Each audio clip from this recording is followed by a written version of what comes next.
From translation, NKJV New King James Version, this 210 day of the year. Today we are reading passages, Isaiah 5-8, Isaiah chapter 5, verses 1 to 30. Now, let me sing to my well-beloved a song of my beloved regarding his vineyard. My well-beloved has a vineyard on a very fruitful hill. He dug it up and cleared out its stones, and planted it with the choicest vine. He built a tower in its midst, and also made a winepress in it, so he expected it to bring forth good grapes, but it brought forth wild grapes. And now, O inhabitants of Jerusalem and men of Judah, judge please, between me and my vineyard.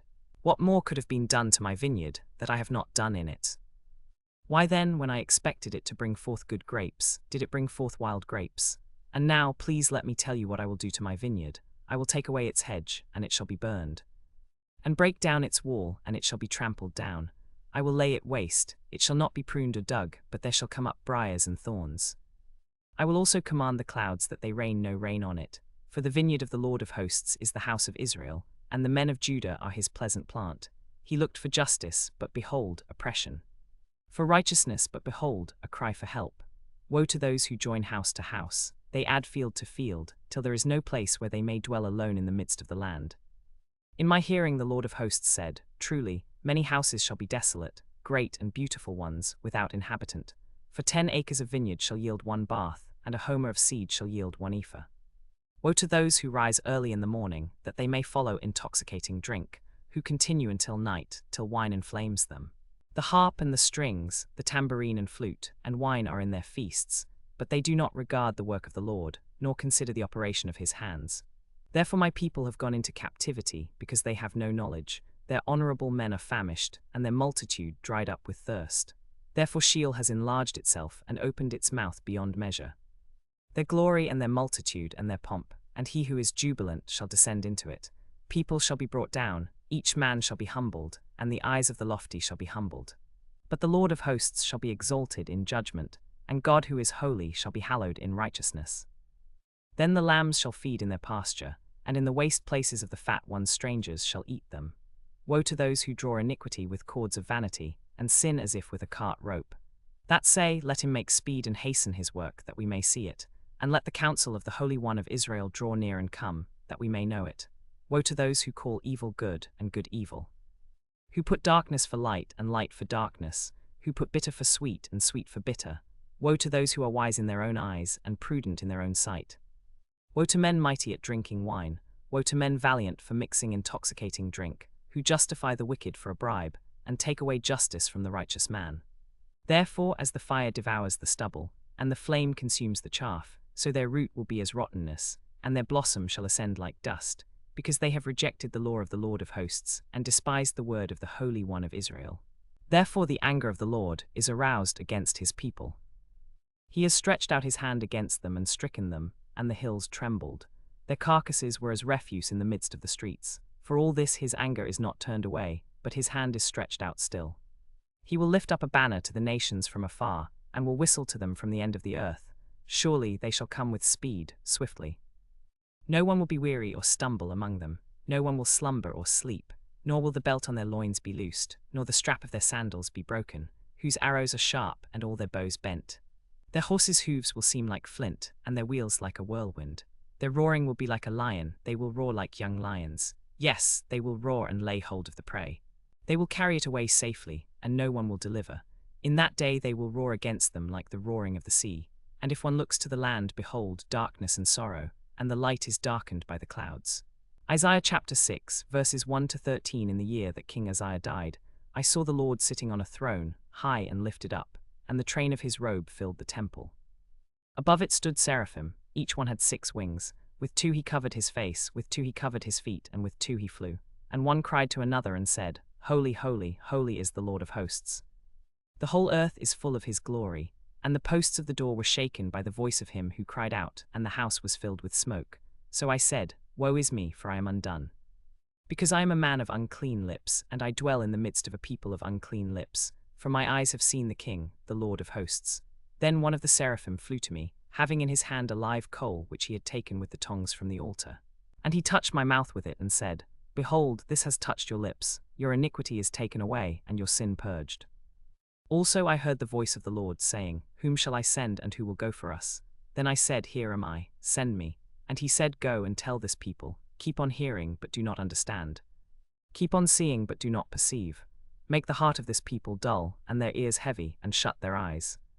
Lest they see with their eyes, and hear with their ears, and understand with their heart, and return and be healed. Then I said, Lord, how long? And he answered, Until the cities are laid waste and without inhabitant, the houses are without a man, the land is utterly desolate. The Lord has removed men far away, and the forsaken places are many in the midst of the land. But yet a tenth will be in it, and will return and be for consuming, as a terebinth tree or as an oak, whose stump remains when it is cut down. So the holy seed shall be its stub. Isaiah chapter 7, verses 1 to 25. Now it came to pass in the days of Ahaz the son of Jotham, the son of Uzziah, king of Judah, that Rezin king of Syria and Pekah the son of Remaliah, king of Israel, went up to Jerusalem to make war against it, but could not prevail against it. And it was told to the house of David, saying, Syria's forces are deployed in Ephraim. So his heart and the heart of his people were moved, as the trees of the woods are moved with the wind. Then the Lord said to Isaiah, Go out now to meet Ahaz, you and Shear-Jashub your son, at the end of the aqueduct from the upper pool, on the highway to the fuller's field, and say to him, Take heed and be quiet. Do not fear nor be faint-hearted, for these two stubs of smoking firebrands, for the fierce anger of Rezin and Syria, and the son of Remaliah. Because Syria, Ephraim, and the son of Remaliah have plotted evil against you, saying, Let us go up against Judah and trouble it, and let us make a gap in its wall for ourselves, and set a king over them, the son of Tabal. Thus says the Lord God. It shall not stand, nor shall it come to pass. For the head of Syria is Damascus, and the head of Damascus is Rezin.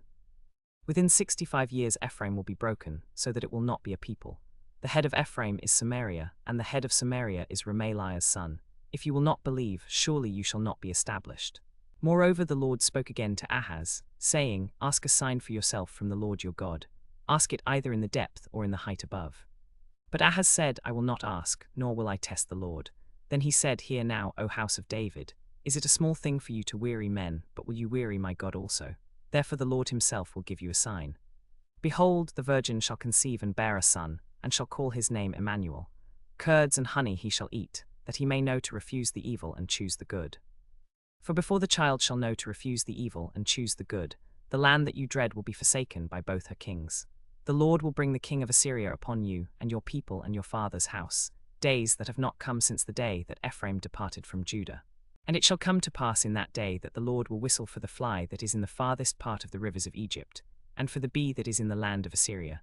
They will come, and all of them will rest in the desolate valleys and in the clefts of the rocks, and on all thorns and in all pastures. In the same day the Lord will shave with a hired razor, with those from beyond the river, with the king of Assyria, the head and the hair of the legs, and will also remove the beard. It shall be in that day that a man will keep alive a young cow and 2 sheep. So it shall be from the abundance of milk they give, that he will eat curds. For curds and honey everyone will eat who is left in the land. It shall happen in that day, that wherever there could be 1,000 vines worth 1,000 shekels of silver, it will be for briars and thorns. With arrows and bows men will come there, because all the land will become briars and thorns. And to any hill which could be dug with the hoe, you will not go there for fear of briars and thorns, but it will become a range for oxen and a place for sheep to roam. Isaiah chapter 8, verses 1 to 22. Moreover the Lord said to me, Take a large scroll, and write on it with a man's pen concerning Mahashal-Hashbaz. And I will take for myself faithful witnesses to record, Uriah the priest and Zechariah the son of Jeberechiah. Then I went to the prophetess, and she conceived and bore a son. Then the Lord said to me, Call his name Mahashal-Hashbaz. For before the child shall have knowledge to cry, My father and my mother, the riches of Damascus and the spoil of Samaria will be taken away before the king of Assyria. The Lord also spoke to me again, saying, Inasmuch as these people refuse the waters of Shiloh that flow softly, and rejoice in Rezin and in Remaliah's son. Now therefore, behold, the Lord brings up over them the waters of the river, strong and mighty, the king of Assyria and all his glory. He will go up over all his channels and go over all his banks. He will pass through Judah, he will overflow and pass over, he will reach up to the neck, and the stretching out of his wings will fill the breadth of your land, O Emmanuel. Be shattered, O you peoples, and be broken in pieces. Give ear, all you from far countries. Gird yourselves, but be broken in pieces. Gird yourselves, but be broken in pieces. Take counsel together, but it will come to nothing. Speak the word, but it will not stand, for God is with us. For the Lord spoke thus to me with a strong hand, and instructed me that I should not walk in the way of this people, saying, Do not say, a conspiracy, concerning all that this people call a conspiracy, nor be afraid of their threats, nor be troubled. The Lord of hosts, him you shall hallow, let him be your fear, and let him be your dread. He will be as a sanctuary, but a stone of stumbling and a rock of offense to both the houses of Israel, as a trap and a snare to the inhabitants of Jerusalem, and many among them shall stumble. They shall fall and be broken, be snared and taken. Bind up the testimony, seal the law among my disciples. And I will wait on the Lord, who hides his face from the house of Jacob, and I will hope in him. Here am I and the children whom the Lord has given me. We are for signs and wonders in Israel from the Lord of hosts, who dwells in Mount Zion. And when they say to you, seek those who are mediums and wizards, who whisper and mutter, should not a people seek their God? Should they seek the dead on behalf of the living, to the law and to the testimony? If they do not speak according to this word, it is because there is no light in them.